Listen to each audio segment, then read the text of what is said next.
Hi mga beshies! It's been a while. It's your girl, Tina. Try natin tong S&P Gummy Enchilatos. And nakaseal pa to mga beshies. So, tina-try kong i-open here. And ayan nga. So, mga beshies, kamusta kayo? It's been a while. Medyo hindi ako nakapag-post recently and almost 1 month din yun.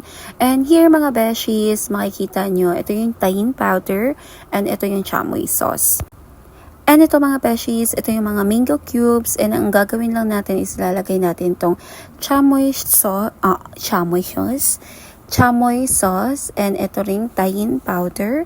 And kamusta naman kayo mga beshies? Pasensya na kung hindi ako nakapag-upload ng mga paninda natin. Medyo busy lang talaga gawa ng school ng baby ko and yung work din. So, ito mga beshi, nalagay ko na yung chamoy sauce and tahin powder. And ang gagawin lang natin is i-shake, shake, shake, shake. So, ayan nga mga beshi, sinake-shake ko lang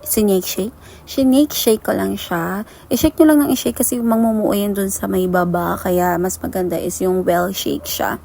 And gamitin nyo rin pala mga beshies yung chopstick na nakalagay dun sa packaging. And yan, para at least hindi siya madumi kainin. And kung makikita nyo yung reaction ko mga beshies, ayan, sobrang di mo maintindihan yung lasa.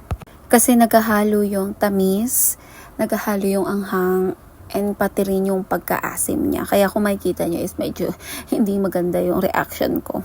Gawa nga nang nangangasim ako. Oh mga beshi, hindi ako yung maasim, malang niya kayo.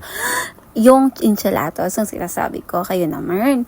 Basta, ayan mga beshies, as maasim or maasim girl, mahilig sa maasim girl, 100% approved to sa akin. Kaya bye na kayo mga beshies!